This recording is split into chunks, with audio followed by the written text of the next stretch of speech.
What is up, Panic Squad? My name is Sam, and I am here to show you an Elestrals deck profile. Let's get right into the profile of Rock and a Hard Place. So, of course, with this specific deck, we are running Kurabyss, Drakking, Drakid, Eddie, and none other than the infamous title, Rock and a Hard Place. So this is, of course, going to be our main engine for our deck. So let's break down some of the cards. Of course, Eddie is a great Elestral. Edward is always nice to see, unless it is you going first. Elestrals can be swapped into defense position or attack position whenever Eddie drops onto the field. Very useful technique, but only really good if you're going second. We run a play set, 3 of him. We also run a play set of Drakid. Drakid has a very useful ability. While only having 2 attack and 2 defense, he does have the ability to target a 1-cost Elestral and swap the base stats for his attack, so he can easily power over something like a Nekruff there by swapping his attack with that Nekruff. Then we have the Ascension lines, Drakking here, and Kurabyss. Kurabyss being able to disenchant 2 water from your field in order to target and destroy a card, and then retrieve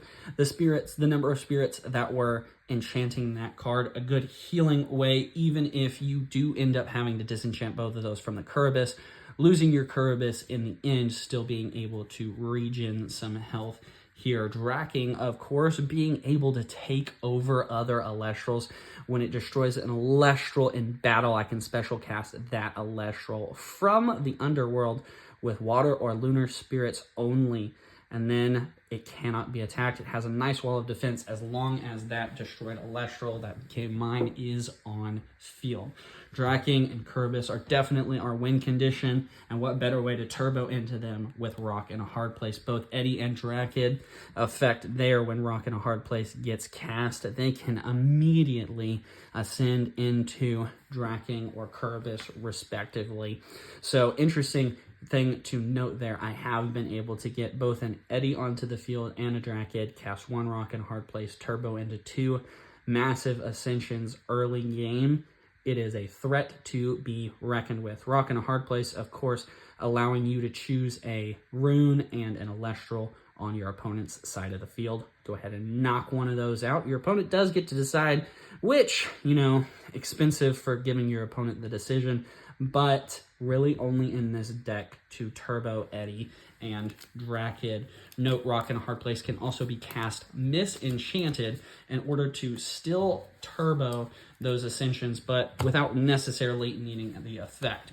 Rest of our deck, Elestrals, we have 2 Spectrus, 1 Tadpuff, 1 Gloombat, 2 Tratagua, 1 Aetheros, and 1 Thelmy. I have found, of course, if you're running a water deck and you're not running Tratagua, what are you doing? Aetheros is a good draw power. We're going to find out. Rune-wise, we don't have much draw power. I would sub in a Drops of Leaf if I could. Foamy, always good here to have kind of as a bait. If your opponent's willing to destroy it, you get to cast 1 Spirit Water. You've got your options. Aetheros, Tratagua, even Eddie can be a nuisance. Of course, Tadpuff and Gloombat. Gloombat, of course, not entirely legal yet, but for local play, he is fine. Gloombat can be special cast from hand if your opponent has 2 face-down runes. So if you're playing someone who is heavy on the rune set, go ahead and cast out that Gloombat. And then Tadpuff expending 1 to special cast. Now, these guys are important to, again, turbo straight into our win condition of Kurabyss and Drakking there. These guys, really, we're not using the rest of Gloombat's effect. Of course, Tadpuff doesn't have one. He exists only to get ascended over. That's really just his case. Spectrus is a good launch off here, getting +1 for each suppressed Elestral on the field, and then entering battle with an Elestral, suppress that Elestral to the end phase, immediately making him a 5 attacker if he is on your attack side here. Let's get into our rune count. So, of course, we have the triple Ambrosia here. Who doesn't?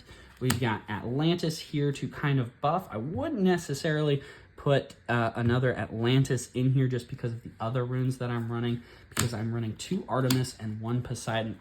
Poseidon for that Nexus effect, and also for Kurabyss to be able to disenchant from a fully enchanted Poseidon and have that ammunition ready to go.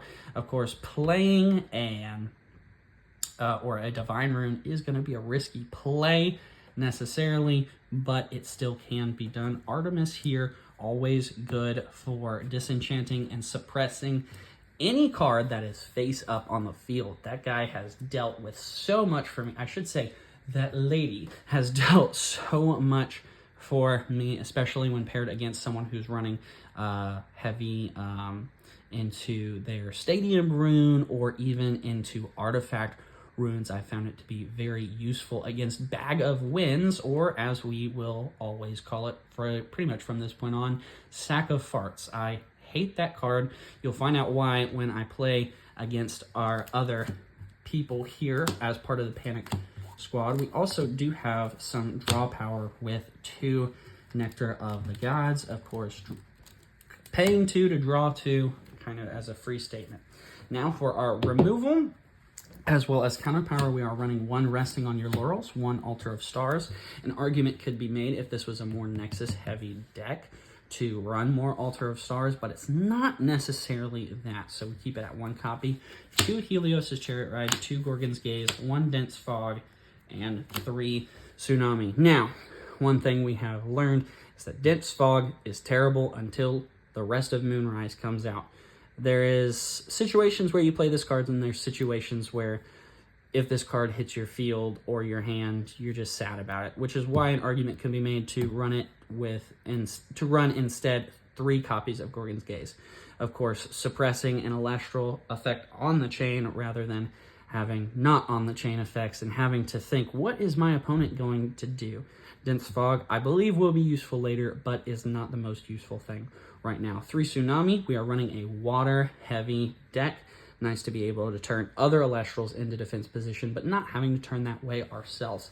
Then Helios' Chariot Ride, if you're going second and you have the ability to, or even later in the game, and you have the ability to turbo into that Kurabyss or into that Drakking, you're going to want to use Helios' Chariot Ride to just kind of stop any question of what happens next. Of course, not allowing that opponent to cast runes. So that is our main deck. Now it's time for the math part. Spirit deck. So we have in our arsenal here, we have 12 8s, running a 20 spirit deck, of course, as is per the rules, but 12 water spirits and 8 lunar. An argument could be made with the Artemis is that you want to run a heavier lunar, but don't worry, fear not. There's the side deck. Now, I don't remember how many cards are technically in a side deck, so we're going to go through this one really quick. We got another Tadpole, another Gloombat, in order to, again, turbo into those Ascensions. We got a win condition, and we're going to go for it. Now, in the case where your opponent is heavy counter runes, you want to play another Poseidon and Trident. These two as a combo are going to allow you to turbo in and not be able to be affected by counter runes as long as those two exist. I find that to be a very divisive strategy, but a very good one. I use it a lot in my Water Nexus deck. Hopefully we'll get a deck profile of that up soon. We got another Spectres to run, Veritaqua, in case your opponent is playing very defensively. Kraken working in suppression, as well as in tandem with that Spectress, giving Kraken or giving Spectress a +1 attack right off the board as soon as Kraken hits the field. We got a Pandora's Box. I almost said Panda's Box. Interesting. All right, but we got that just in case our opponent is doing heavy searching. Now, Pandora's Box is something to watch out for. It can be used against this deck. We got another Dense Fog. I don't know why. And then we got 2 more Owloons to kind of even out to a 10-10 if we want to go that route. Now, hopefully here on the channel soon, we will have the ability to showcase this in a couple rounds against some of our other players here at Panic Squad Elestrals. But until then, I hope you guys enjoyed the video. And if you're new to Elestrals, be sure to go check out their home YouTube page. It's a wonderful game. I absolutely love it. Highly recommend it, especially if you're pretty competitive like I am. This is a more competitive deck for me. This is just the one that I prefer, but there's plenty of ways to play, and I hope that you find yours. Anyway, that's all for now. Peace out, Panic Squad.